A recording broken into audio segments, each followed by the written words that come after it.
Hey guys, David Franklin here, doing a little interview for Cartersville Uncut with what has become two of Cartersville's most famous people. This is Jeremy and Amanda Lawrence. Oh yeah, that's the parents of this guy named Trevor Lawrence that some of y'all have heard about that just won the national championship at Clemson. So we just want to talk a little bit about life. And Jeremy and Amanda, welcome and glad to have y'all here. Thank you. And Thank you. Thank you for having us. so listen, what I want to do is people ask me questions like when I'm out speaking, people are always asking, oh, you're from Cartersville, so Lawrence. So tell us, where are y'all from originally and where did y'all meet? And tell us a little bit about Jeremy and Amanda. All right. I grew up in small town Greenville, Virginia, and went to East Tennessee State University, which is where I met Amanda. So Amanda, did you grow up in Virginia or? No, and I grew up in Tennessee, about 30 minutes from where we met in college. So East Tennessee, Johnson City, Kingsport area. We went to East Tennessee State and met there.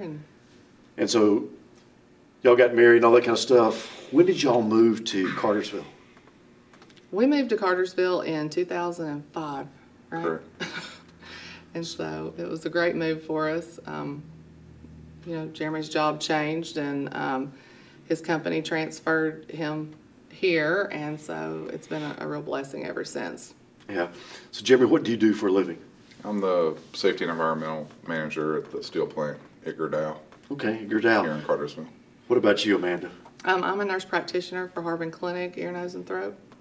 Now listen, guys, I actually know that because, Amanda, you treated my daughter, Joy, who has some kind of unusual things, and she's the hero for my little daughter because Miss Amanda actually stopped her nosebleeds when she had some. So you're like the hero of our family, you know. She's precious, and Joy is a joy. Yeah, she really lives up to her name, but you helped her out so much, and so, you know, this is Joy's hero. So y'all moved here. So Trevor was how old when y'all moved here? Preschool? 5. About 5. He was 5. He was in kindergarten. Yeah. Or started kindergarten. Started didn't he? kindergarten the fall after we moved here. Yes. So y'all moved here. Now, Amanda, you said this has been a good move coming here.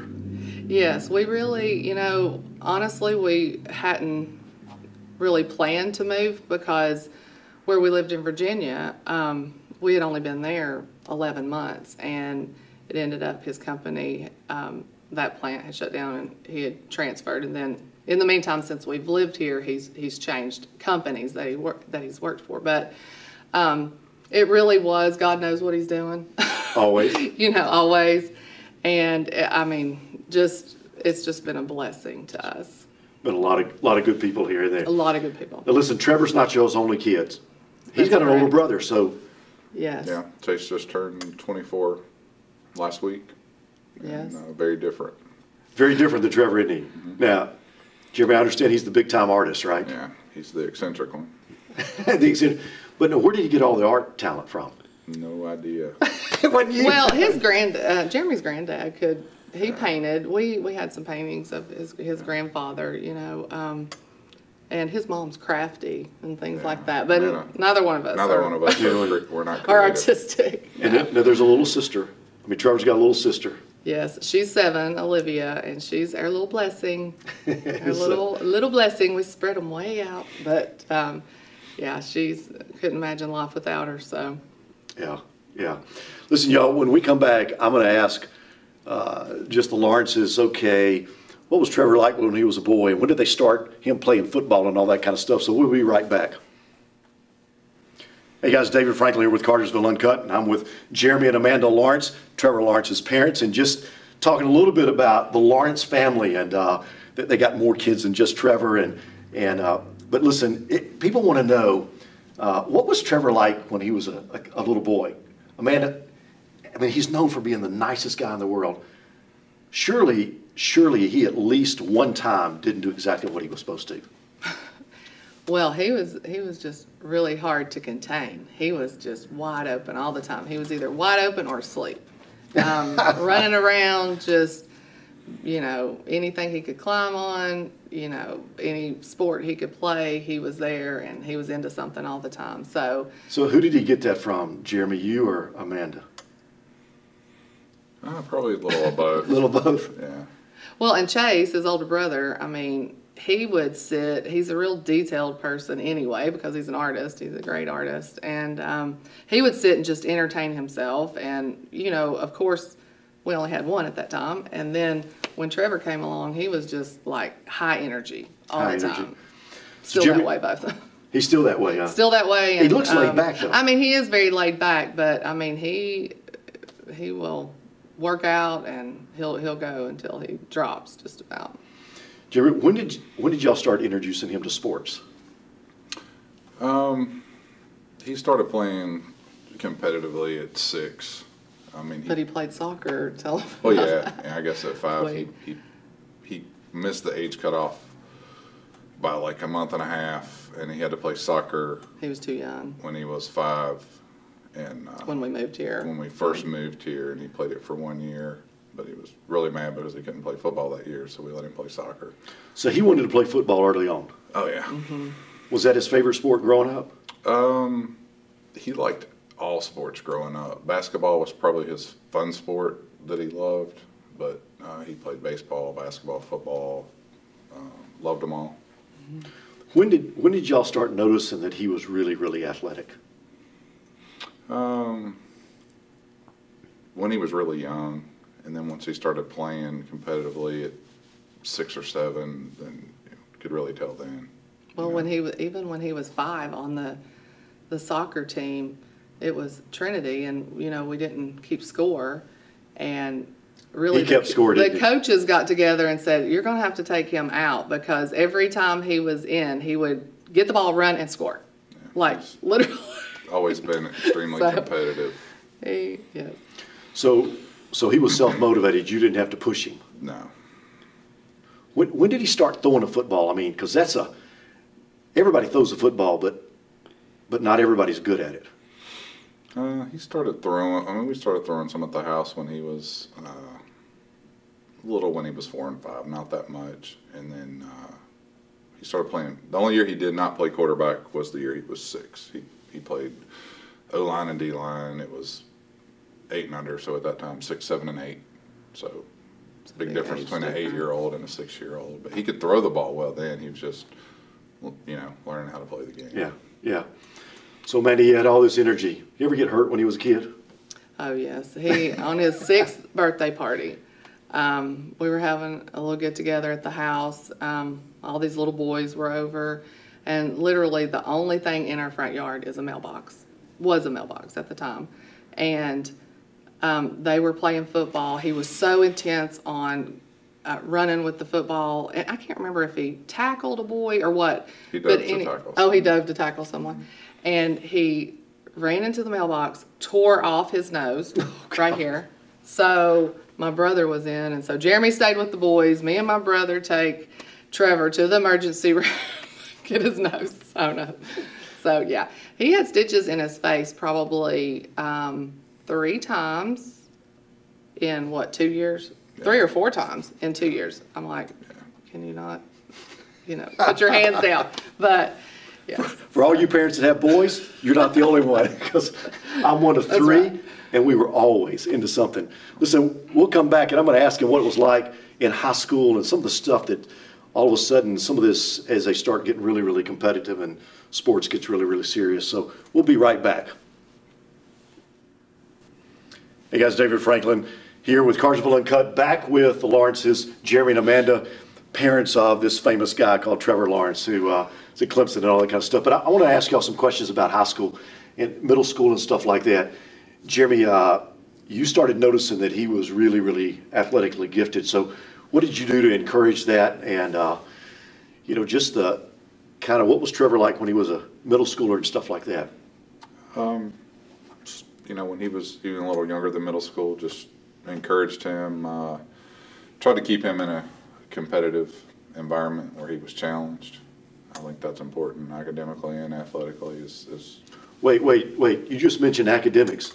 You mean that actually matters to y'all? Yeah.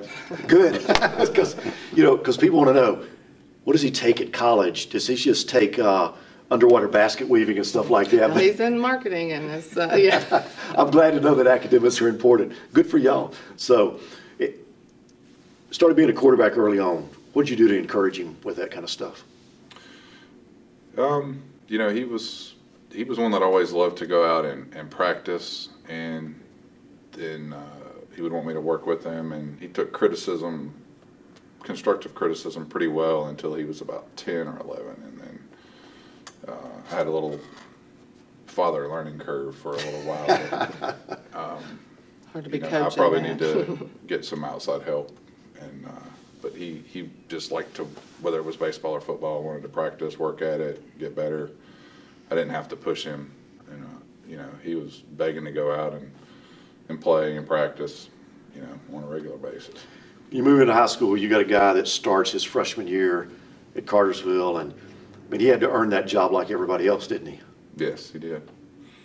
I think that's important. Man, and we were talking earlier just about Miller Forstall was the quarterback, and y'all talk about a little bit about that, because that's one of the finest young men I know too. Yes. His whole family is just a strong Christian family, and as Trevor transitioned into being the quarterback, the new starting quarterback, Coach King decided to move Miller to tight end. And, you know, it was a very intense situation, and, you know, Miller just handled that so well, and so did Trevor. I mean, and Miller's always been such a good influence, and really just a great kid, and we couldn't have asked for a better family to, quote, compete with, but, you know, they've been friends, and they're still friends, and, you know, God definitely knows what he's doing, and it worked out for the best for Miller, because then he ended up going to. Yeah, he goes to tight end and gets a scholarship at Alabama, and wins the state championship in Georgia high school football in December, and went to Alabama right after that, and they win the national championship. Right. Yeah, Yes. We're so and happy. the Forstalls are great folks. Y'all mentioned Coach King. So, talk about the influence of a coach like that in Trevor's life. Huge influence, much more than football, Right. as far as being a leader, being a good man. There's so many things he does behind the scenes that impact the community, impact those boys. And it was a great experience for us as parents. And Definitely good a experience for him. 24/7 job, for sure. Yeah. And y'all, They're a great family. I'm telling you, it's one of the great things about Cartersville and Bartow County that I've found living here. So many people care about people's kids and do things. And as a parent of 5, people at church and out in the community meant so much to me, because sometimes my kids didn't want to listen to me when they were teenagers. True. Sometimes they won't hear it from the parents, for sure. Okay, I got to ask, Jeremy, everybody wants to know about this hair deal, because you've got short hair. Did Trevor always have long hair like he's got now? No, he had a buzz cut until he was about 6 or 7, and then various lengths of long hair. I think he cut it off once more before high school, and it just kind of happened. I don't think it was any big My plan. friend Rose used to cut his hair. His good friend Joshua, and our good friends, but used to buzz cut both the boys' hair, and then he decided to grow it out, and just for a different hairstyle. And then once it got so long, we're like, Scott Holder needs to take over trying to trim his hair. He knows how to cut men's long hair. I don't know. But a funny story about that, though, is when you were talking about the fame earlier, and so this was the first time I was really contacted about an interview or anything, and so Coach King had asked me if, you know, he could give my phone number out, and I'm like, okay, to the Georgia Public Broadcasting. Okay, so I'm like, okay, yeah, that's fine. Oh, I'm nervous. You know, what am I going to say? And so she calls me. She wants to do a piece on Trevor's hair and his barber. So she wants to interview Scott, not me, really. Not you. So I'm like, okay. Wait, you gave birth to him. I know. Who cares who cuts his hair? The life of a mom. That's So, funny. one question, then we're going to take a break. But what was the greatest challenge having a son who was so? I mean, Jeremy, I keep up with the recruiting, and so many guys do. I mean, the #1 kid in the 9th grade, 10th grade, 11th grade, and you know, all over the place. Everybody's. What was the greatest challenge as parents having a kid that was not just famous locally but nationally? I think the greatest concern is kids having that high of an expectation at a young age, and how you don't know how they're going to handle that, because we all have our failures. Yeah. And he ended up not letting it go to his head. That wasn't a big priority, where he was ranked or how famous he was or any of that stuff. It just wasn't important to him. But you worry about how they're going to handle those things. But again, through the community, through Coach King, we had a lot of help, and that realized he just wants to be a normal kid when he's out with his friends, out in the community, and folks here were pretty respectful of that. That's good. That's good. Amanda, earlier you mentioned something about prayer, and you can't raise kids unless you pray a lot, can you? No, that's for sure, because we're definitely not perfect parents. No. I said the boys have really done well, with a lot of prayer, and we had a lot of prayer warriors. And as you were saying earlier, a lot of times they don't hear from you, so you just have to pray for laborers in the field to Good influences. help out your Yeah. kids. Listen, we're going to take a break. We're going to come back, and I got to ask the question because you're wearing it. Why in the world Clemson? Because he could have gone any place. So we'll be right back, and I'm going to ask him how do you get to Clemson, and then I'm going to ask this question: what advice would they give to parents whose kids are into sports? So we'll be right back. Hey guys, David Franklin here with Cartersville Uncut, and just doing an interview with the Lawrences. That's Trevor Lawrence's parents, Jeremy and Amanda, and we've just been talking about just raising kids and doing all. Amanda, you've told some great funny stories, but everybody wants to know, why in the world Clemson? Because I heard a rumor, Jeremy, that you were a Tennessee fan and you were a Tennessee fan. Is that right? Right. Yeah, most of the family are all Tennessee fans, so he grew up a Tennessee fan. So Trevor grew up a Tennessee fan. Now he gets to choose any school in the nation. Why Clemson? Just the culture there, just really great fit for him, on and off the field. You look at how Coach Swinney runs the program, what kind of young men come out of there, academics, the campus, just everything. So he felt most comfortable there in that environment. We felt really confident that, their coaching staff, as we met them and got to know them, that they really, don't just focus on what Trevor could give to Clemson, but what they could give to Trevor, and making him a well-rounded young man and a responsible man and, family man or whatever he wants to be, but making him a good quality person. Was a guy that grew up in Alabama, not far from where the coach at Clemson, Swinney, grew up. Matter of fact, my high school played his high school. Not at the same time. I'm a little older, but he's a great guy. I mean, he's one of the most respected guys in the state of Alabama. Listen, win the national championship. What it's like, Jeremy, to watch your son win the national championship? It's very surreal. Right. They kept showing you on the camera, Yeah. You never changed your expressions, not once. Not Now, surprising. she changed her expression. Yeah.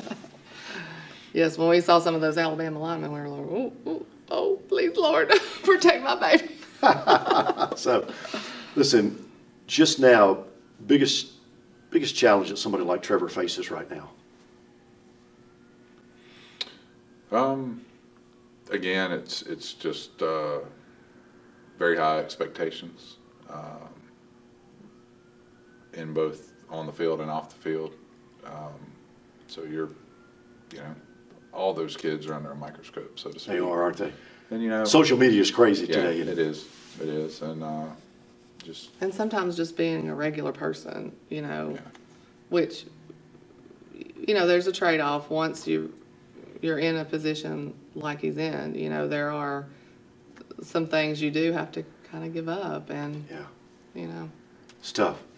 Listen, we talked earlier about the community that Trevor grew up in, and just as a guy that's lived in a bunch of different places, 3 states, this is a great community to raise a family in. I mean, there's something here that's just different. So just a shout out to Cartersville and Bartow County for seeing not just parents like this, but a young man like this. But listen, before we end, there's a lot of younger parents that have kids, and all parents have aspirations to have the next Trevor Lawrence at Cartersville and all over. What advice would you give parents to, because Trevor's known as being the just solid, steady, I mean, you know, man, I hear more about him being a great big brother than I do him being a great football player. Oh. And, you know, which is a testimony, but being nice. What advice do y'all have to give to parents? You need to encourage the kids, and they need to have fun. Because They're not especially going when they're young, if they're not having fun, you know, and I see it, there's so much pressure on kids even at a really young age, all sports, to perform at a very high level. And competition's great, and they need to compete, but they need to have fun. That's a great word, because if they don't have fun, yeah, they'll be miserable. yeah. And something I had to learn is you know, as a parent, especially if you're a coach, you have to be careful. You know, being a parent comes first, and how critical you are. So I think, you know, let them have fun, let the coaches coach, and you support them. Yeah. Amanda, what would you say? I was just going to say, and plus it's important for them to be well-rounded. I mean, you can't just, you know, all the time just play sports. You got to have yourself surrounded by quality people, you know, that have good moral standards, and I think that's really one of the most important things, and it really does take a village. Yeah. You know, I just know this, people that pray for their kids, it just makes a lot of difference. Listen, to all of y'all, thank you for Bartow County for what you do just to champion kids in a lot of different areas. And thank y'all for being good parents. And I know y'all aren't perfect parents, because kids have to make their own decisions, but thank you for laying a good foundation and for what you're doing. Once again, Amanda, thanks for being Joy's favorite nurse practitioner. Oh, thank you. I love her. And listen, Jeremy, I know Clemson's anticipating being in the national championship game next year, right? Yes. Hold on just a second. Hold on just a second. No. We look forward to seeing you again, okay? So, listen, y'all, thanks. And let me ask you to do something. Y'all are so great with kids and stuff like that. Be sure to pray for Trevor, because the challenge of kids today, I don't care who they are, but that challenge is absolutely huge. Thanks for caring. Thanks for what you do in this community. And thanks for praying for Trevor. Thank you.